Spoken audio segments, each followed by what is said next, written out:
Praise the Lord. இந்த வாரத்தில் கூட கர்த்தருடைய வார்த்தையை கேட்கும்படி வந்திருக்கிறவங்க எல்லாருக்கும் கர்த்தராகிய இயேசு கிறிஸ்துவின் நாமத்தில் வாழ்த்துக்கள். எல்லாரும் நல்லா இருக்கீங்கன்னு விசுவாசிக்கிறேன். தொடர்ந்து ஒவ்வொரு வாரமும் நீங்கள் கர்த்தருடைய வார்த்தையை கேட்டுக்கொண்டு வரீங்க. அதன் அடிப்படையில் இந்த வாரமும் கர்த்தருடைய வார்த்தையை உங்களோடு கூட பகிர்ந்து கொள்ள போகிறேன். இன்றைக்கான தலைப்பு தேவ சித்தம் என்பது. சரி, இந்த தேவ சித்தத்தை குறித்து வேதத்தில் எப்படிலாம் போடப்பட்டிருக்கு, தேவ சித்தம் நம்முடைய வாழ்க்கையில் எப்படி செயல்பட வேண்டும் என்பது குறித்து வேதம் நமக்கு என்ன சொல்றது குறித்து நாம் இன்னைக்கு தியானிக்க போகிறோம். ஒரு சிறிய ஜெபத்தோடு கூட இந்த சத்தியத்தை நம்ம கேட்போம். எல்லாரும் கண்களை மூடி ஒரு நிமிடம் தேவனை நோக்கி பார்த்து அமர்ந்திருப்போம். பரிசுத்தமுள்ள எங்கள் தேவனே, இதுவாப்பா இந்த நாளிலும் கூட ஆண்டவரே உம்முடைய வார்த்தையை நாங்கள் தியானிக்கும்படி வந்திருக்கிறோம். தேவ சித்தம் என்ற இந்த தலைப்பில் கர்த்தருடைய ஆவியானவர் எங்களோடு இடைப்படும்படியாக செபிக்கிறோம். தேவன் தாமே எங்களை இந்த சத்தியத்தின் வழியை நடத்தி நாங்கள் செபிக்கிறோம். படிக்கிற வேத வசனங்கள் ஒவ்வொன்றின் ஆழங்களையும் கருத்துகளையும் எங்களுக்கு விவரித்து சொல்வீராக. உம்முடைய நாமம் மகிமைப்படுவதாக. இயேசுவின் வல்லமையுள்ள நாமத்துக்கு மகிமை உண்டாவதாக. ஆமென். இன்றைக்கு நாம கர்த்தருடைய வார்த்தையாக தேவ சித்தத்தை குறித்து நாம தியானிக்க போகிறோம். இதற்கு ஆதார வசனமாக 1 தெசலோனிக்கேயர் 4ஆம் அதிகாரம் 3ஆம் வசனத்தை நாம் எடுத்து வாசிப்போம். 1 தெசலோனிக்கேயர் 4ஆம் அதிகாரம் 3ஆம் வசனம். நீங்கள் பரிசுத்தம் உள்ளவர்களாக வேண்டும் என்பதே தேவனுடைய சித்தமாக இருக்கிறது. ஆமென். தேவனுடைய சித்தம் என்ன என்பது கேட்டீங்கன்னா, ஒரு பிரதானமான ஒரு சித்தம் என்னன்னா, நாம பரிசுத்தம் உள்ளவர்களாக வேண்டும் என்பது தான் தேவனுடைய சித்தம். ஏனென்றால் நம்முடைய தேவன் பரிசுத்தர். ஆமென். 1 பேதுரு 1ஆம் அதிகாரம் 15-16 எடுத்து வாசிப்பீர்களானால் அதில் சொல்லப்பட்டிருக்கு, நம்மை அழைத்த தேவன் பரிசுத்தர், ஆகையால் நீங்களும் பரிசுத்தமாய் இருங்கள் என்று சொல்லி. ஆமென். நான் பரிசுத்தர், ஆகையால் நீங்களும் பரிசுத்தமாய் இருங்கள் என்று தேவன் நமக்கு சொல்லியிருக்கிறாரு. அதனால பரிசுத்தம் என்பது கர்த்தருக்கு பிரியமானது. நாம ரட்சிக்கப்படுவதற்கு முன்பதாக நாம் வாழ்ந்த வாழ்க்கை நமக்கு தெரியும். நாம் அப்போ பாவம் என்ற சேற்றில் உழன்றிருந்தோம். பாவம் என்ற இன்பத்தில் நாங்கள் மூழ்கி இருந்தோம். கர்த்தருடைய வார்த்தையை நம்ம அசட்டை பண்ணப்பட்டு இப்படியாகத்தான் நம்முடைய அந்தரங்க கிரியைகள் அந்தகாரத்தில் நாம் இருந்தோம். நாம் என்றைக்கு இயேசு கிறிஸ்துவை சொந்த ரட்சகராக ஏற்றுக்கொண்டோமோ அன்றிலிருந்து சத்திய வெளிச்சம் நமக்குள்ள வந்தது. நமக்கு அப்பதான் தெரியுது நமக்குள்ள என்னென்னலாம் பாவ கரைகள் இருக்கு என்பது குறித்து பரிசுத்த ஆவியானவர் நமக்கு நாள்தோறும் நம்முடைய பாவ கரைகளை நமக்கு சுட்டி காட்டுறாங்க. ஆமென். இன்றைக்கும் நம்முடைய பாவம் முழுவதுமாக நீக்கப்பட்டதா? இல்லை, நம்ம இன்னும் கொஞ்சம் காரியங்களை நாம் தவறு செய்து கொண்டு தான் இருக்கிறோம். பரிசுத்த ஆவியானவர் எதற்காக நமக்கு கொடுக்கப்பட்டிருக்கிறார்? பாவத்தை குறித்து, நீதியை குறித்து, நியாய தீர்ப்பை குறித்து இந்த உலகத்தை கண்டித்து உணர்த்துகிற பரிசுத்த ஆவியானவர். இன்றைக்கு தேவ ஆவி நமக்குள்ள எதற்காக கொடுக்கப்பட்டிருக்கு என்று சொன்னால், தேவனுடைய மகத்துவங்களையும் ஆழங்களையும் கற்றுக்கொள்வது மாத்திரமல்ல, நம்மை பரிசுத்தப்படுத்துவதற்காகத்தான் பரிசுத்த ஆவியானவர் நம்மோடு கூட இருக்கிறார். அதனால தான் நம்ம மீட்கப்படும் நாளுக்கு என்று முத்திரையாக பெற்ற பரிசுத்த ஆவியை துக்கப்படுத்தாதிருங்கள். நம்ம அனுதின வாழ்க்கையில நிறைய விதமான கீழ்ப்படியாவின் நிமித்தமாக அவரை துக்கப்படுத்துகிறோம். பேச்சினால துக்கப்படுத்துகிறோம், சிந்தையினால துக்கப்படுத்துகிறோம், கிரியைகளினால் துக்கப்படுத்துகிறோம், மன போன போக்கில் போயிடுறோம், கால் போன போக்கில் போகுது, கை போகிற போக்கில் போகுது, நம் சிந்தை தவற விடுகிறோம். நம்ம ஜெபிக்காத பட்சத்தில், வேதத்தை தியானிக்காத பட்சத்தில், துதிக்காத பட்சத்தில் நாம் பலன் குன்றி போய் நாளடைவில் இந்த பொல்லாங்கான உலகத்துக்குள்ளே நம்ம ஐக்கியத்தை வைத்துக் கொள்ளும் பொழுது பரிசுத்த ஆயுள் ஐக்கியத்தை நம்ம இழந்து போகிறோம். அந்த நேரத்தில் கர்த்தர் ஆகிய தேவனை நம்ம துக்கப்படுத்துகிறோம், வேதனைக்குள்ளாக்குகிறோம். மறுபடியுமாக அந்த பாவம் என்ற அந்த சேற்றில் நம்ம மறுபடியும் சிக்கி மீண்டு வரும்பொழுது தான், விழுந்து எழுந்திருக்கும் போது தான் மறுபடியும் நமக்கு தெரியுது, ஐயோ நம்ம தப்பு பண்ணிட்டோமே என்ற குற்ற உணர்வு நமக்குள்ள வருது. மறுபடியும் நம்ம பரிசுத்த ஆவியானவர் நம்மோடு இடைப்படுவார், நம்மளை சுத்திகரிக்கும்படிக்கு நம்மளை உற்சாகப்படுத்துவார். இப்படியெல்லாம் ஆவியானவர் நம்மளை வழிநடத்தி வருகிறார். அதனால இன்றைக்கும் வசனம் சொல்லுது 1 கொரிந்தியர்ல, நிற்கிறேன் என்று சொல்லுகிறவன் விழாதபடிக்கு எச்சரிக்கையா இருக்க கடவன். அப்போ நம்ம நிற்கிறோம் என்று சொல்றோம், நாம விழாதபடிக்கு கவனமா இருக்கணும். விழுந்தாலும் எழுந்து நாம ஓட வேண்டும் பரிசுத்த வாழ்க்கைக்கு நேராக. ஏன்னா இந்த உலகம் முழுவதும் பொல்லாங்கனுக்குள் கிடக்குது. பிசாசு எவனை விழுங்கலாம் என்று கெர்ச்சிக்கிற சிங்கத்தை போல வகை தேடி சுற்றி கொண்டிருக்கிறார். இன்றைக்கு நாம சத்திய வசனத்தை கேட்கிறோம், படிக்கிறோம், வேதத்தை வாசிக்கிறோம், தியானிக்கிறோம், ஜெபிக்கிறோம், நிறைய ஸ்பிரிச்சுவல் ஆக்டிவிட்டிஸ் நடத்துறதுனால நமக்கு கட்டாயம் போராட்டம் உண்டு. கண்களின் இச்சை, மாம்சத்தின் இச்சை, ஜீவனத்தின் பெருமையாகிய இந்த 3 காரியம் ஒரு மனிதனுக்குள்ள எப்படியாவது உள்ள புகுத்தி நம்முடைய ஜீவனை கிறிஸ்துவை விட்டு பிரிக்கிறதுக்கு பிசாசு போராடி கொண்டிருக்கிறான். ஆனாலும் கூட நம்முடைய ஆண்டவர் நமக்கு பரிசுத்த ஆவியை தந்திருக்கிறபடியால் அவர் நமக்கு அனுதினம் நம்மளை பலப்படுத்துகிறார். ஆமென். அதனால இன்றைக்கு ஒருவேளை நமக்குள்ள பாவ குற்ற உணர்வு இருக்கும் என்று சொன்னார், அதை இயேசுவிடம் ஒப்பு கொடுத்து விட்டு, ஆண்டவரே இயேசுவே உங்க ரத்தத்தால் என் பாவங்களை எல்லாம் கழுவி என்னை உமது சித்தத்துக்கு என்படி என்னை ஒப்பு கொடுக்கிறேன் என்று சொல்லி ஒப்பு கொடுப்போம். ஆமென். பாருங்க, அதான் வசனம் நமக்கு சொல்லுது, நாம பரிசுத்தமா வாழ்வதற்காக அழைக்கப்பட்டிருக்கிறோம். அதற்காகத்தான் கர்த்தர் நம்மை முன்குறித்தார். எங்க முன்குறித்தார் தெரியுமா? நாம தாயின் வயிற்றிலே உருவாக முன்னே நம்மை தெரிந்து கொண்ட தேவன், நம்மை முத்திரை போட்ட தேவன் நம்மை முன்னே அழைத்து தெரிந்து கொண்டிருக்கிறார். நாம அதுக்கப்புறம் தான் வாலிப நாட்கள்ல தான் நாம தேவ சித்தத்தை அறிந்து கொண்டிருப்போம், தேவனை அறிந்து கொண்டிருப்போம்.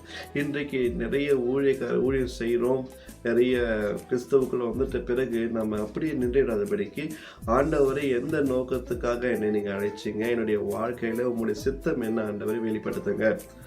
தேவ சித்தம் நம்ம கட்டாயம் அறிந்து கொள்ள வேண்டிய ஒரு காரியம். அப்போ எல்லாவற்றிற்கும் ஸ்தோத்திரம் செய்வதும் தேவனுடைய விருப்பம் என்று சொல்லப்படுது. சரி, இந்த தேவ சித்தத்தை நம்ம செய்கிறதுனால நமக்கு என்ன நன்மை அப்படின்னு நம்ம கேட்கலாம். தேவ சித்தத்தின்படி நம்ம செய்தாதான் நிலைத்து நிற்கவே முடியும். தேவ சித்தத்தை நம்ம செஞ்சாதான் பரலோகத்துக்குள்ளே நம்ம பிரவேசிக்க முடியும். தேவ சித்தத்தின்படி நாம கேட்டாதான் ஒரு காரியத்தை பெற்றுக்கொள்ளவே முடியும். இது வேத வசனம் நமக்கு தெளிவாக சொல்லுறது. சரி, நம்ம ஒரு எக்ஸாம்பிளை பார்க்கலாமா?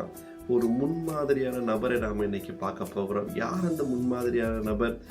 அவர் தான் நாம் ஆராதிக்கிற கர்த்தராகிய ஆண்டவராகிய இயேசு கிறிஸ்து. இயேசு கிறிஸ்து இந்த பூமியில வாழும்பொழுது பிதாவுடைய சித்தத்தை 100% செய்து முடிச்சார். ஆமென். இயேசு கிறிஸ்து பிதாவுடைய சித்தத்தை 100% செய்து முடித்தார். ஆமா, அவர் பாருங்க, சீஷர்களை தேர்ந்தெடுக்கும் போது கூட அவர் நினைச்சிருந்தா அவருக்கு அதிகாரம் உண்டு, தேவகுமாரன், அவரால் தான் எல்லாமே உண்டாக்கப்பட்டது என்று சொல்லி யோவான் 1:1 நம்ம வாசிக்கிறோம். தேவன் அவர் ஆதியில இருந்தார். ஆமென். அந்த தேவனுக்கு அதிகாரம் இருக்கு எல்லாமே. ஆனாலும் கூட அவர் தன் அதிகாரத்தை பயன்படுத்தால பிதாவோட சித்தத்துக்கு தன்னை ஒப்பு கொடுத்தார். அவர் சீஷர்களை தேர்ந்தெடுப்பதற்கு முன்பதாக ஒரு இரவு வேளையில, இரவு முழுவதும் அவர் ஜெபத்துல கடந்து போகிறாரு. கடந்து போயிட்டு அவர் அதிகாலை எழுந்து வராரு. அதுக்கப்புறம் தான் அந்த 12 பேரை தெரிந்து கொண்டு அந்த 12 பேரை நாம விதத்துல வாசிக்க முடியுது. அப்போ ஒரு சீஷர்களை தேர்ந்தெடுப்பதற்கு கூட பிதாவுடைய சித்தத்தின்படி தன்னை ஒப்பு கொடுத்திருந்தார். அது மாத்திரமல்லங்க, நிறைய காரியங்கள் அவர் இயேசு கிறிஸ்து வாழ்ந்த நாட்கள் முழுவதுமே அவர் தானாய் ஒன்றுமே செய்யலை. அவர் பண்ணின பிரசங்கமானாலும் சரி, அவர் செய்த அற்புதங்கள், அடையாளங்கள் எல்லாமே பார்த்தீங்கன்னாலும் அவர் சுயமாய் ஒன்றுமே செய்யலை. பிதாவானவர் எதை காண்பிக்கிறாரோ, எதை செய்ய சொல்றாரோ அதை தான் செஞ்சாரு. இன்னைக்கு இந்த ஊருக்கு போங்க, இன்னைக்கு இப்படிப்பட்ட ஜனங்களை சந்திப்பீங்க, இவங்களை சுகமாக்குங்க, இப்படி இவங்களுக்கு இதை அதை செய்ய பிதாவானவர் யாரை முன்குறிக்கிறாரோ, யாரை சொல்றாரோ அதைத்தான் இயேசு கிறிஸ்து செஞ்சாரு. நீ இங்கே காத்திருன்னா இங்கே காத்திருக்கணும், நீ அங்கே போகணும்னா போயிருக்கணும், 3 நாள் கழிச்சு போனால் 3 நாள் கழிச்சு தான் போகணும். இன்னைக்கு குருடரை சுகமாக்கணும், இன்னைக்கு இந்த மாரி பர்த்தமேலையோ அந்த ஒரு மனுஷன் வருவான், அவனை நீங்கள் சுகப்படுத்து. இதோ பல வருஷமா கூனியா இருக்கிற அந்த பொண்ணு, அந்த அம்மாவை நீ சுகப்படுத்து, இப்படின்னு பிதாவானவர் என்னென்னலாம் சொல்றாரோ அதைத்தான் இயேசு கிறிஸ்து செய்தாரு. பிதாவானவர் என்ன சொன்னாரோ அதை மாத்திரம்தான் இயேசு கிறிஸ்து செய்து முடித்தாரு. ஒரு சின்ன ஒரு காரியத்தை அவங்களோட சொல்ல விரும்புகிறேன். யோவான் 4ஆம் அதிகாரம் 31 34 வாசிச்சிங்கன்னா அதில் ஒரு அருமையான ஒரு பேசேஜ் இருக்கும். எடுத்து வாசிக்கலாமா? யோவான் 4ஆம் அதிகாரம் எடுத்துக்கங்க. யோவான் 4ஆம் அதிகாரம் 32 நான் வாசிக்கிறேன். அதற்கு அவர் 31 இப்படி நடக்கையில் சீஷர்கள் அவரை நோக்கி, ரபி, போஜனம் பண்ணும் என்று வேண்டிக் கொண்டார்கள். அதற்கு அவர், நான் புசிப்பதற்கு நீங்கள் அறியாத ஒரு போஜனம் எனக்கு உண்டு என்றார். அப்பொழுது சீஷர்கள் ஒருவரை ஒருவர் பார்த்து, யாராவது அவருக்கு போஜனம் கொண்டு வந்திருப்பானோ என்றார்கள். இயேசு அவர்களை நோக்கி, நான் என்னை அனுப்பினுடைய சித்தத்தின்படி செய்து அவருடைய கிரியைகளை முடிப்பதே என்னுடைய போஜனமா இருக்கிறது. ஆமென். பாருங்க, இங்க ஒரு அருமையான ஒரு காரியம் போடப்பட்டிருக்கு. இங்க என்ன சொல்லப்படுதுன்னா, அங்க சீஷர்கள் ஒரு போஜனம் பண்ணும்படிக்கு அழைக்கிறாங்க. இயேசுவே வாங்க, ரொம்ப டயர்டா இருப்பீங்க, வாங்க சாப்பிடலாம்னு சொல்லிட்டு கூப்பிடுறாங்க. அதுக்கு ஏசப்பா சொல்றாரு, நான் புசிப்பதற்கு நீங்கள் அறியாத ஒரு போஜனம் என்கிட்ட இருக்கு அப்படின்னு சொல்றாரு. உடனே சீஷர்களுக்கு சாக்கு, என்னடா இது, நம்ம அவர்கிட்ட எதுவுமே இல்லை, ஆனால் நமக்கு தெரியாமல் என்ன போஜனம் வச்சிருப்பாரு, ஒருவேளை யாரும் சாப்பிட கொடுத்துருப்பாங்களோ அப்படின்னு அவர் யோசிக்கிறாங்க. ஆனால் இயேசு கிறிஸ்து சொல்றாரு, அப்படி இல்லை. அப்போ சீஷரை பார்த்து சொல்றாரு, நான் என்னை அனுப்பினுடைய சித்தத்தின்படி செய்து அவருடைய கிரியைகளை முடிப்பதே என்னுடைய போஜனமா இருக்கு. பாருங்க, பிதாவுடைய சித்தத்தை செய்து முடிப்பது தான் இயேசு கிறிஸ்துவோடைய போஜனம் என்று சொல்லப்பட்டிருக்கு. அப்போ பாருங்க, அது அவ்வளோ ஒரு ஃபுட்டு, அது அவருக்கு பிதாவுடைய சித்தத்தை, விருப்பத்தை நிறைவேற்றி முடிப்பது தான் இயேசுடைய உணவாக இருந்தது. அப்போ பாருங்க, அது எவ்வளோ இம்பார்ட்டண்ட்டாக அவர் பார்க்குறாரு. இன்றைக்கி நமக்கு ஃபுட்டு எவ்வளோ இம்பார்ட்டன்ட்ல. இன்றைக்கி நம்ம மனசுக்கு பிடிச்சதெல்லாம் வாங்கி சாப்பிட்றோம், திருப்தியாகும். ஆனால் அது நமக்கு பிடிக்கும். பிரியாணினா யாருக்கு தான் பிடிக்காது? பிரியாணின்னா ஒன்று எல்லாருக்குமே சாப்பிட்ணுன்னு தோணுது. சண்டே வேறு, எல்லார் வீட்லையும் பிரியாணி இருக்கும். சிக்கனோ இல்லை மட்டனோ ஏதோ செஞ்சுருப்பீங்க, அது நமக்கு சொல்லும் போதே நமக்கு சாப்பிட்ணுன்னு தோணுது. கரெக்டாக இயேசு கிறிஸ்துவுக்கு எது ரொம்ப பிரியமானது தெரியுமா? ரொம்ப பிரியமான ஒரு வேலை, ரொம்ப ஒரு இன்ட்ரெஸ்டாக செய்யக்கூடிய ஒரு காரியம் என்னென்னா, செய்யக்கூடியது என்னென்னா, பிதாவுடைய சித்தத்தை செய்கிறது தான். பிதாவுடைய சித்தத்தை செய்து முடிச்சுட்டாருன்னா அன்னைக்கு அவர் ரொம்ப திருப்தியாக இருப்பார். இன்றைக்கி நம்ம ஒரு பிரியாணி ஃபுல் பிளேட்டு கட்டுனா அந்த டேவே நமக்கு ஒரு ஃபுல்ஃபில் ஆன மாதிரி, பாடா ஏதோ சாதித்த ஒரு திருப்தி இருக்கும்ல, அது நம்மளுடைய மனுஷனுடைய எண்ணமாக இருக்கலாம். சாப்பிட்ட திருப்தி, ஒரு ஃபுல்ஃபில்மெண்ட் சொல்லுவாங்கள்ல, சாப்பிட்டது. அதே போல் இயேசுடைய வாழ்க்கையில் பிதாவானவர் சொன்ன காரியத்தை அந்த நாளில் அவர் செஞ்சு முடிச்சிட்டாருன்னா அதற்கு ரொம்ப திருப்தியாக இருக்கும். ஆமாம், ஹல்லேலூயா. பிதாவே, உங்களுடைய சித்தத்தை இன்னைக்கு நான் செஞ்சு முடிச்சுட்டேன் சொல்லிட்டு ஒரு திருப்தி அவருக்குள்ள காணப்படுதில்ல, அது அவருக்கு சிறந்த போஜனம் என்று சொல்லப்படுது. பாருங்க, இயேசு கிறிஸ்து இப்படியாக பிதாவுடைய சித்தத்தின்படி ஒவ்வொன்றும் செய்து முடிக்கிறார். அவர் அரெஸ்ட் பண்ணும்போது கூட, கெத்செமனே தோட்டத்தில் கூட அவர் ஜெபம் பண்ணுறதுக்கு போகும்போது கூட, ஆண்டவரே, இந்த பாத்திரம் என்னை விட்டு நீங்கும்படி செய்யுங்க, அதிலும் உங்களுடைய சித்தம் இருந்தால் நீங்கும்படி செய்யுங்க. அவருக்கு தெரியும் எவ்வளோ பாடுபட போகுது, எவ்வளோ வித உபத்திரவம் பண்ண போகிறாங்க, உலகத்துடைய பாவங்களை எல்லாம் அவர் சுமக்க வேண்டியது இருக்குது. ரொம்பவும் ஒரு மோசமான சூழ்நிலைக்குள்ள இயேசு கடந்து போகணும். அப்போ கூட அவர் ஜெபம் பண்ணுறாரு, இந்த பாத்திரம் என்னை விட்டு நீங்கும்படி செய்யுங்க, ஆனாலும் என்னுடைய விருப்பப்படி இல்லைப்பா, உம்முடைய சித்தத்தின்படி அதை செய்யுங்கன்னு ஒரு ஜெபம் பண்ணுறாரு. பாருங்க, இயேசு கிறிஸ்து மரண பரியந்தம் பிதாவுடைய சித்தத்தை 100% செய்து முடித்தார். அப்போ நமக்கு முன்மாதிரி யாருன்னா நம்முடைய ஆண்டவராகிய இயேசு கிறிஸ்து. அவர் தான் நமக்கு முன்மாதிரி. அவர் பிதாவுடைய சித்தத்தை 100% செய்து முடித்தாங்க. இன்னைக்கு நம்முடைய வாழ்க்கையில் கூட பிதாவுடைய சித்தத்தை நம்ம செயல்படுத்த நம்ம உதவி செய்யணும். உதவி செய்யணும்னா நமக்கு உதவியாக இருப்பது பரிசுத்த ஆவியானவர்.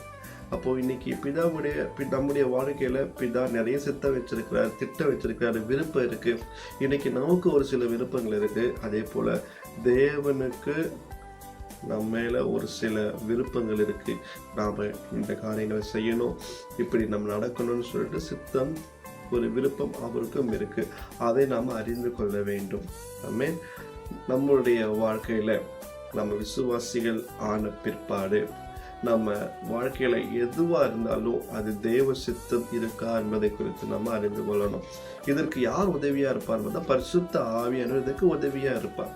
நம்ம எங்க போகணும், எங்க வரணும், என்ன பேசணும், ஒரு இடத்துக்கு போகலாமா வானாவா, ஒரு இடத்த வாங்கலாமா, இல்லை இதை விற்கலாமா, இல்லை ரெண்ட்டுக்கு போகலாமா, இல்லை லீஸு எடுத்து போகலாமா, இல்லை ஒரு நல்ல திருமணத்துக்காக நம்ம ஒரு ஜெபம் பண்ணுறது, தெய்வம் சித்தம் எப்படி கண்டுபிடிக்கிறது, ஒரு வேலையை நம்ம எப்படி தேர்ந்தெடுக்கிறது, அது தேவ சித்தம் எப்படி, இப்படி எல்லாத்துலேயுமே பார்த்தீங்கன்னா ஒவ்வொன்றத்திலும் பிதாவுடைய சித்தத்தின்படி செயல்படுத்த பரிசுத்த ஆவியானவர் நமக்கு துணையா இருக்கிறார். ஆமென். நம்ம எப்படி ஜெபிக்கணும், தேவ சித்தத்தை அறிந்து ஜெபிக்கிற ஜெபங்களும் உண்டு. இன்னைக்கு நம்முடைய விருப்பத்தின்படி நிறைய ஜெபங்களை நம்ம ஜெபிக்கிறோம். நம்முடைய விருப்பத்தின்படி நம்ம கேட்கறதுனால நம்ம மன விருப்பத்தின்படி தேவன் கொடுத்துடுறாரு. ஆனா நம்ம என்ன யோசிக்கிறது இல்லைன்னா, இந்த தேவ சித்தம் இருக்கா, உம்முடைய மன விருப்பத்தின்படி தேவன் ஜெபத்தை கேட்டுறாரு, ரைட்டு. ஆனா அது உன்னுடைய மன விருப்பத்தின்படி விசுவாசத்தோட கேட்கிற, நீ பெற்றுக்கொள்ற, ரைட்டு. அதுல தேவ சித்தம் இருக்கா? அப்போ சில காரியங்கள் நம்ம ரொம்ப விசுவாசத்தோடு கேட்கிறோம், பெற்றுக்கொள்றோம். ஆனாலும் கூட அதுல தேவனே உங்களுடைய சித்தம் இருக்காப்பான்னு அவர்கிட்ட கேட்கறது தான் ஒரு ஞானமுள்ள ஒரு இதயம். ஆமென். இன்னைக்கு நம்முடைய விருப்பத்தின்படி நம்ம கேட்டு பெற்றுக்கொள்றது காட்டிலும், தேவனே இந்த விஷயத்துல உம்முடைய விருப்பம் இருக்கா, உம்முடைய சித்தம் இருக்கா, அதுதான் நம்ம கவனிக்கணும். இன்னைக்கு நம்முடைய விருப்பம், நம்முடைய மனசு சொல்லும், ஒரு பையனை பார்க்கும்போது, ஒரு பொண்ணை பார்க்கும்பொழுதோ, இவன் என்னுடைய கேரக்டருக்கு ஈக்குவலாக இருக்கிறான், இவனோடு கூட நான் சேர்ந்தேன்னா என்னுடைய வாழ்க்கை நல்லா இருக்கும்னு சொல்லிட்டு ஒரு பையனோ ஒரு பொண்ணோ முடிவு எடுத்துடுறாங்க. மனதில் முடிவு எடுத்துட்டு அதை இயேசுக்கிட்ட கொண்டு போகிறாங்க. யார்? விசுவாசியே சொல்கிறேன். என்ன பண்ணுறாங்க? ஆண்டவரே, இவனை இந்த மக என்னுடைய இருதயத்துக்கு ஏற்றது போல இருக்கிறாங்க, அதனால் இது எனக்கு என்னுடைய வாழ்க்கையில் நல்லா இருக்கும்னு சொல்லிட்டு விசுவாசத்தோடு வாக்குத்தத்தெல்லாம் வச்சு ஜெபம் பண்ணுறாங்க. எனக்கு கொடுங்க, நாங்கள் நல்லா வாழணும், இப்படியெல்லாம் தன் மன விருப்பத்தின்படியே ஜெபம் செய்து ஒரு போராடி ஒரு சாங்ஷனை வாங்கிடுறாங்கன்னு வச்சுக்கோங்களேன், பெற்றுக்கொள்றாங்க. இது அவங்களோட மன விருப்பத்தின்படி கேட்டுடுறாங்க, திருமணமும் ஆயிடுது. இது அவங்களுடைய மன விருப்பத்தின்படி கர்த்தரா இருந்தாப்பா வச்சுக்கோ கொடுத்துட்டாரு வச்சுக்கிட்டு, இது ஒரு பக்கம். இன்னொரு ஞானமும் இருந்தது என்னன்னா, ஆண்டவரே உம்முடைய விருப்பம் என் திருமண விஷயத்துல இதுதான், நான் என்னுடைய சுபாவம், என்னுடைய கேரக்டர் இதுதான், எனக்கேற்ற ஒரு மனவாளை, எனக்கேற்ற ஒரு மனவாட்டியை நீங்கள் ஆயத்த பண்ணி கொடுங்க. அதனால என்னுடைய விருப்பத்தின்படி அல்லப்பா, உம்முடைய விருப்பத்தின்படி, உம்முடைய சித்தத்தின்படி எனக்கான பேரனை கொடுங்க. திருமண விஷயத்தில் மாத்திரம் இல்லைங்க, நம்ம தேர்ந்தெடுக்கிற வேலையானாலும் சரி, ஒரு எது இருந்தாலும், ஒரு இடம் சொன்னேன், ஒரு இடம் வாங்கினாலும் விற்றாலும் சரி, ஒரு ஏதாச்சும் சூஸிங் எனிதிங், அதில் தேவ சித்தம் இருக்கா, தேவ விருப்பம் இருக்கா, ஊழியமே ஆனாலும் கூட நமக்கு இயேசுவை ஏற்றுக்கொண்ட பிறகு நம்ம கர்த்தருக்காக ஏதாவது செய்யணும்னு நம்ம இருதயம் ரொம்பவும் வாஞ்சிக்கொள்ள, அப்போது நம்ம நினைச்சது போல் நம்ம செஞ்சிட முடியாது. ஆண்டவரே, என்னை நீங்கள் அழைச்சிங்க, ரட்சித்தீங்க, நான் உங்களுக்கு என்ன செய்யணும், என்னுடைய வாழ்க்கையில் உங்கள் சித்தம் என்னப்பா எனக்கு வெளிப்படுத்துங்க அப்படின்னு நம்ம கேட்கும் பொழுது கர்த்தர் கண்டிப்பாக சொல்லுவார், இந்த காரியத்தை நீ செய் மகனே, இதுதான் உனக்கான சித்தம், இதுதான் நான் உனக்கு வைத்திருக்கிற திட்டம், இதில் நீ செயல்படுத்து என்று சொல்லுவார். அப்போ ஊழியமே ஆனாலும் சரி, வாழ்க்கை ஆனாலும் சரி, எதுவாக இருந்தாலும் சரி, தேவ சித்தத்தின்படி நம்ம இணைத்து கொண்டாதான் நாம் வெற்றியுள்ள ஒரு கிறிஸ்தவ வாழ்க்கையை வாழ்ந்து காட்ட முடியும். ஆமென். அதனால் இதில் நம்ம கவனமாய் இருக்க வேண்டும். அதனால் தேவன் யாருக்கெல்லாம் செவி கொடுப்பார் அப்படி சொல்லப்பட்டிருக்கு. யோவான் 9ஆம் அதிகாரம் 31ஆம் வசனம், பாவிகளுக்கு தேவன் செவி கொடுக்கிறது இல்லை, ஆனால் யாருக்கு செவி கொடுப்பார் தெரியுமா? தேவ பக்தி உள்ளவனாயிருந்து அவருக்கு சித்தமானதை செய்தால் அவனுக்கு செவி கொடுப்பார். அப்போ இன்னைக்கு தேவ சித்தத்தின்படி நம்ம செய்தால் தான் கர்த்தர் செவி கொடுப்பாராம். தேவ சித்தத்தை நம்ம செய்தாலும் நிலைத்திருக்கவே முடியும் என்று வசனமும் சொல்லுது. அப்போ தேவ சித்தத்தை நம்ம அறிந்து கொள்வது ரொம்ப ரொம்பவும் முக்கியம். அதனை நம்ம கவனமா இருக்கணும். அதுக்கப்புறம் 1 தெசலோனிக்கேயர் 5ஆம் அதிகாரம் 18ஆம் வசனம் சொல்லுது, எல்லாவற்றிற்கும் ஸ்தோத்திரம் செய்யுங்க. அப்படி செய்வது கிறிஸ்து இயேசுவுக்குள்ளாக பிதாவுடைய சித்தமா இருக்கு. எல்லாவற்றுக்கும் ஸ்தோத்திரம் செலுத்துறது கூட தேவ சித்தமா, தேவனுடைய விருப்பமா இருக்கு பாருங்க. அப்போ ஸ்தோத்திரம் செலுத்தணும். எல்லாம் நன்மையானாலும் ஸ்தோத்திரம், தீமையானாலும் ஸ்தோத்திரம், வெற்றி வந்தாலும் ஸ்தோத்திரம், தோல்வி வந்தாலும் ஸ்தோத்திரம். ஸ்தோத்திரம் செய்வது பிதாவுடைய விருப்பம். அதில் நம்ம ஈஸியாக வாயில சொல்லிட்டு போயிடலாம். அந்த சூழ்நிலையில நம்மளால ஸ்தோத்திரம் செலுத்த முடியுமா? பிரச்சனை, உபத்திரவம், போராட்டம், பாடுகள், வியாதிகள் மத்தியில் ஸ்தோத்திர ஆண்டவரேன்னு சொல்ல முடியுமா? அப்படி சொல்ல நம்ம பழகிக்கிறோம். அதுதான் தேவ சித்தம் என்று சொல்லப்பட்டிருக்கிறது. கடைசியாக மத்தேயு 7ஆம் அதிகாரம் 21, 22, 23 சொல்லப்பட்டிருக்கு, பிதாவின் சித்தத்தின்படி செய்கிறவன் எவனோ அவன் தான் பரலோக ராஜ்யத்தில் பிரவேசிப்பானே அன்றி என்னை நோக்கி கர்த்தாவே கர்த்தாவே என்று கூப்பிடுகிறவன் பரலோக ராஜ்யத்தில் பிரவேசிப்பது இல்லை. அப்ப பிதாவுடைய சித்தத்தை இந்த பூமியில நம்ம செய்து முடிச்சாதான் பரலோகத்துக்குள்ளவே நம்ம போக முடியுமா? தொடர்ந்து அந்த வசனங்களை வாசித்து பாருங்களேன். அப்போ அங்கெல்லாம் கேட்பாங்க, இருக்கிற ஊழியக்காரர்கள் கேட்பாங்க, விசுவாசிகள் கேட்பாங்க, ஆண்டவரே நான் உங்க நாமத்தினால்தான் நான் பேய்களை ஓட்டுனேன், தீர்க்க தரிசனம் சொன்னேன், நிறைய காரியங்களை செய்தேன் அப்படி சொல்லும்போது நான் உன்னை அறியேன் என்று சொல்லிடுவேன். எப்படி இருக்கும்? நம்ம சொல்லப்பட்ட காரியம் அதுதான். ஒரு விசுவாசி, அபிஷேகம் பெற்றவன், வரங்களை பெற்றவன், விடுதலைக்கான ஊழியங்கள்லாம் செய்து கொண்டவங்க தான், ஆத்தும ஆதாயம் செய்தவங்க தான் சொல்றாங்க, உங்க நாமத்தில் நான் பேய்களை ஓட்டுனேன், உங்க நாமத்தில் தீர்க்க தரிசனம் சொன்னேன் அப்படின்னு சொல்லி நிற்கிறாங்க. அங்க இயேசு சொல்றாரு, நீங்க யாருன்னே தெரியாது. ஏன் அப்படி சொன்னார் அப்படின்னா அவங்க எல்லாமே தேவ சித்தத்தை செய்யாதவங்க. இப்போ கர்த்தர் உங்களை ஒரு சுவிசேஷ ஊழியத்துக்கு உங்களை நியமித்து இருக்கிறார் வைத்துக் கொள்ளுங்களேன். உங்களை சுவிசேஷ ஊழியத்துக்காக உங்களை நியமித்து வச்சிருக்கிறாரு. ஆனால் நீங்கள் என்ன பண்ணுறீங்க? நான் சுவிசேஷ ஊழியம் செய்ய மாட்டேன், நான் போயிட்டு நன்மை செய்ய போகிறேன், நான் ஒரு ஏழைங்களுக்கெல்லாம் போயிட்டு என்ன பண்ண போகிறேன், ஒரு உணவு இல்லை ஒரு உடைகள் இதெல்லாம் வாங்கி நான் கொடுக்க போகிறேன், நன்மை செய்ய போகிறேன்ட்டு புறப்பட்டு போகிறாங்க. அதாவது உண்மை ஈஸியாக சொல்லணும்னா, புரியும்படி சொல்லணும்னா இப்படி சொல்கிறேன், உங்களை ஒருத்தரை தீர்க்கதரிசியாக அழைத்திருப்பார் தேவன். நீ என்னுடைய பாதத்தில் அமர்ந்திருந்து என்னுடைய வார்த்தையை பெற்றுக்கொள்ளு, நான் உன்னை தீர்க்கதரிசியாக வைத்திருக்கிறேன், உனக்கு நிறைய ரகசியங்களை வெளிப்படுத்துவேன், அதனால நீ உன்னுடைய இடத்தை விட்டு பெயர்ந்து நான் காண்பிக்கிற இடத்துல தனியா எனக்காக நில்லு, நான் உன்னோடு கூட பேச விரும்புகிறேன் அப்படின்னு ஒரு காரியத்தை சொல்றாரு வச்சுக்கோங்களேன். ஆனா அந்த நபர் என்ன பண்ணுவாரு? அதை கவனிக்காம புறக்கணித்து விட்டு நான் சுவிசேஷ வேலையை தான் செய்ய போறேன்னு சொல்லிட்டு இயேசு கிறிஸ்துவ தன்னை சுவிசேஷ வசனத்தை உலகம் எங்கிலும் சொல்லிக்கிட்டு இருக்கிற காரியம். அப்போ ஒவ்வொரு 5 வகையான ஊழிய அழைப்பு உண்டு, நமக்கு தெரியும்ல. அதில் சுவிசேஷகர், அப்போ தீர்க்கதரிசிகள், மெய்ப்பர், இப்படி காரியங்கள்லாம் சொல்லப்பட்டிருக்கு. ஆனால் ஒவ்வொருத்தருக்கும் ஒவ்வொரு அழைப்பு இருக்கு. இப்போ உனக்கான வேலை என்னன்னா, சர்ச்சில் பாய் போனோன்னா நீ பாய் தான் போடணும். அதுதான் உனக்கான ஆரம்பத்தில் கொடுக்கப்படுற உதவிக்கார ஊழியர். உதவி தான் செய்யணும். அதை விட்டுட்டு நீ போயிட்டு மைக்கை பிடிச்சிக்கிட்டு பாஸ்டர் லேட் ஆகிட்டு சொல்லிட்டு நீ போய் பிரசங்கம் பண்ணிட்டீங்கன்னா அது உன்னுடைய அழைப்பு இல்லை. உன்னுடைய அழைப்பு என்ன? நீ உதவிக்கார ஊழியம் செய்கிறது. அப்போது அந்த ஊழியத்தில் நாம் ஸ்டாண்ட் பையாக இருக்கணும். அதை விட்டுட்டு நாம் வேற ஒரு காரியத்தை நம்ம நோக்கி போகும்போது தான் அந்த தேவ சித்தத்தை நம்ம மீறி செயல்படுறோம். பார்த்தீங்களா? நமக்கு அதுதான் நியமித்து இருக்கிறது. அது ரொம்ப கிளியராக இருக்குது, அதில் எந்த ஒரு தடையும் இல்லை, ரொம்ப சூப்பராக போகுதுன்னு சொல்லிட்டு அதில் போயிடக்கூடாது. தேவன் நீ இந்த ஊருக்கு போ, நீ நார்த் சைடில் போயிட்டு ஊழியர் செய்ய மகனேன்னு அழைப்பு கொடுத்தா. இல்லை ஆண்டவரே, நான் சவுத் சைடு தான் எனக்கு ரொம்ப சூட்டபுளாக இருக்குது, அங்கே நிறைய ஆத்மா இருக்காங்க, நான் அங்கே போய் ஊழியர் செய்ய போகிறேன்னு அங்கே செஞ்சோன்னா அது தேவனுக்கு கீழ்ப்படியாமைக்கு ஒத்ததாகிடுது இல்லை? அப்போ கீழ்ப்படியாமைக்கு நேராக கடந்து போயிடும். அப்போது அதனால் நம்ம அப்படி இல்லாதபடிக்கு ஆண்டவர் எங்கே சொல்கிறாரோ அங்கே போயிட்டு ஊழியர் செய்தாதான் கர்த்தருடைய அந்த நாளில் நம்ம நிற்க முடியும்.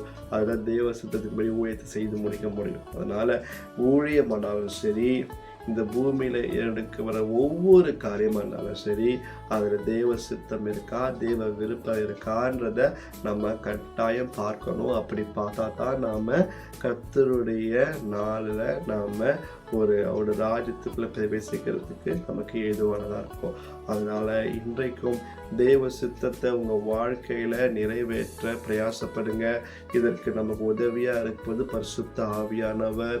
அப்போ பரிசுத்த ஆவியானவர் என்று நம்ம என்ன கேட்கணும்னா, ஆவியானவரே, தேவ சித்தத்துக்கு நேராக என்னுடைய வாழ்க்கையை ஒப்பு கொடுக்குறேன். எப்போ நம்முடைய வாழ்க்கையில் தேவ சித்தம் நிறைவேறும் என்று சொன்னால், நம்ம என்னைக்கு தேவ சமூகத்தை நம்ம ஒப்பு கொடுக்குறோமோ அன்னைக்கு தான் நம்முடைய வாழ்க்கையில் தேவ சித்தத்தை நிறைவேற்ற முடியும். உங்களை நீங்கள் ஒப்பு கொடுக்காத பட்சத்தில் தேவ சித்தம் உங்கள் வாழ்க்கையில் நிறைவேறாது.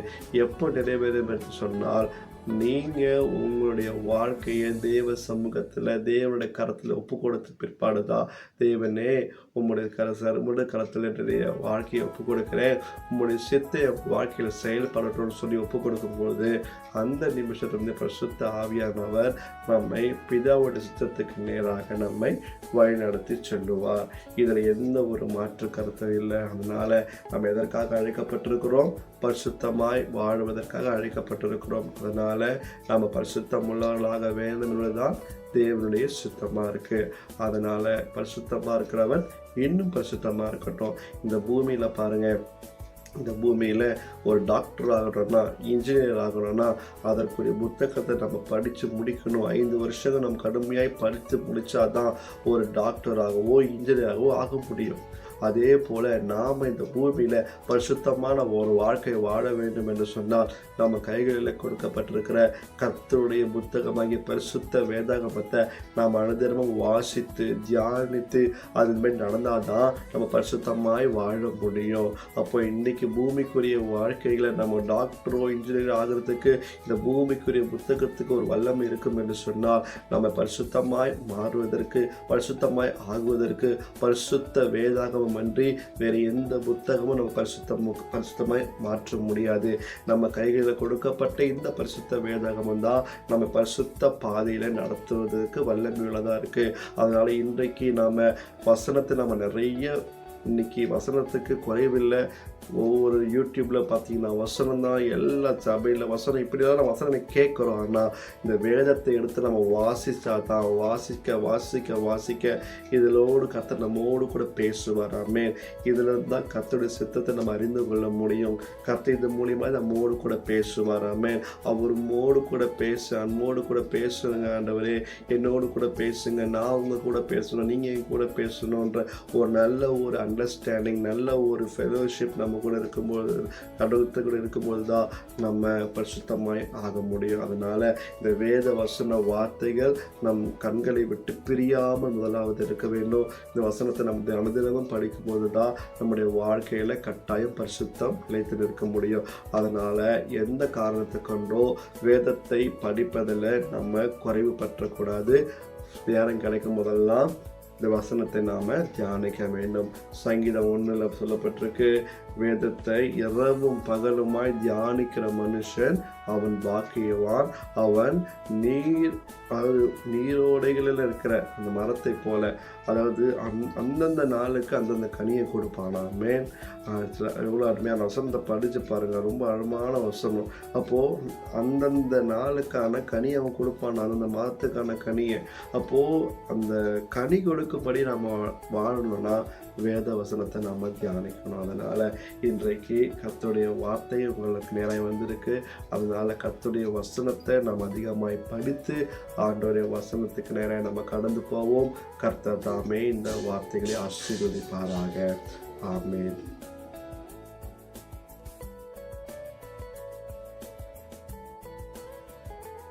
ஜெபம்.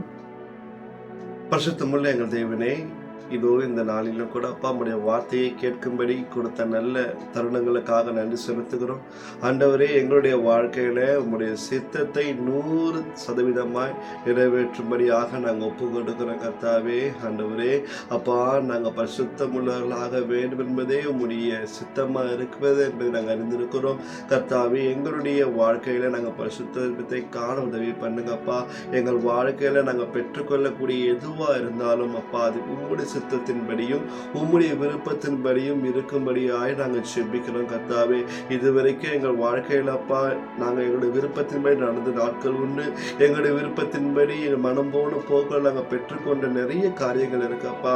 அதெல்லாம் நாங்கள் அறிந்தோ அறியாமலும் நாங்கள் துணிகரமாய் செய்து விட்டோம். அதற்காக எங்களை மன்னிங்க. இனி நாங்கள் வாழ்கிற நாட்கள் எல்லாம் தேவனே, எங்கள் வாழ்க்கையில் எடுக்கிற ஒவ்வொரு முடிவுகள் தீர்மானங்கள் அனைத்திலும் தேவனே உம்முடைய விருப்பமும் உம்முடைய சித்தமும் இருக்கும்படியாய் நாங்கள் செபிக்கிறோம் கர்த்தாவே. அப்பா, பரிசுத்த ஆவியானவரே, தேவ சித்தத்தை எங்கள் வாழ்க்கையில் நடைமுறைப்படுத்தும்படியாய் நாங்கள் செபிக்கிறோம் ஆண்டவரே. அப்பா, இந்த நாளின் ஒவ்வொரு நிமிடமும் ஆண்டவரே, ஒவ்வொரு நாளும் ஒவ்வொரு நிமிடமும் தேவனுக்கு பிரியமானது என்ன என்பதை குறித்து அறிந்து நாங்கள் செயல்பட எங்களை ஒப்பு கொடுக்கிறோம். ஆமாண்டவரே, பரிசுத்த ஆவியானவரே, நீங்க எங்களுக்கு எதை செய்ய சித்தமா இருக்கிறது செய்யுங்க ஆண்டவரே.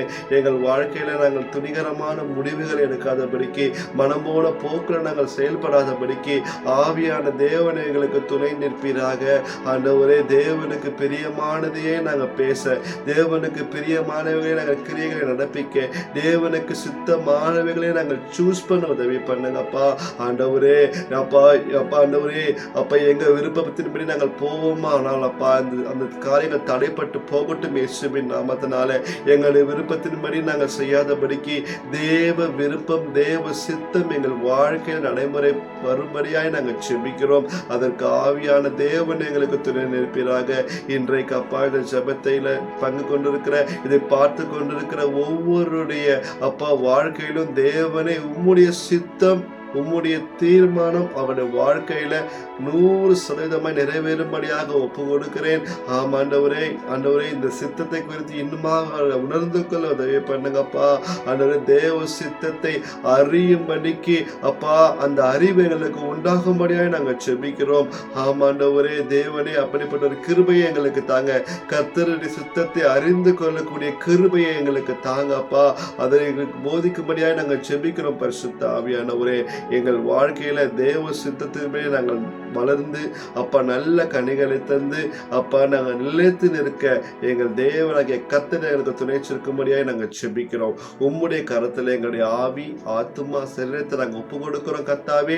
நீங்க பொறுப்பெடுத்துக் கொள்ளுங்க அப்பா. தேவனே, இந்த நாளிலும் கூட இந்த வார்த்தையை கேட்ட ஒவ்வொருவரையும் கர்த்தர் நீங்க ஆசீர்வதிங்க. எங்கள் வாழ்க்கையில உம்முடைய சித்தத்தின்படி எங்கள் தேவனாகிய கர்த்தரை செய்து முடிக்க போற கிருபைகளுக்காக நாங்கள் எண்ணில் அடங்கா ஸ்தோத்திரத்தையும் நன்றிகளையும் நாங்கள் எடுக்கிறோம். எங்கள் வாழ்க்கையில கர்த்தருடைய சித்தம் வெளிப்பட போவதற்காக ஸ்தோத்திரம்.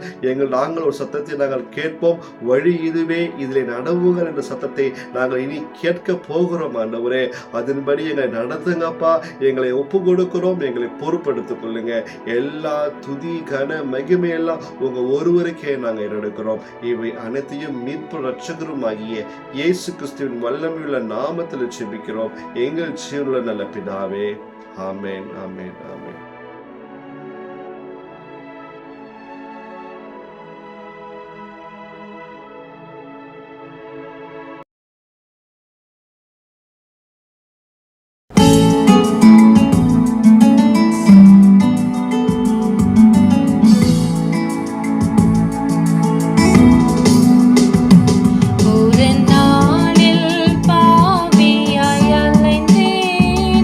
எந்த நேசரின் நான்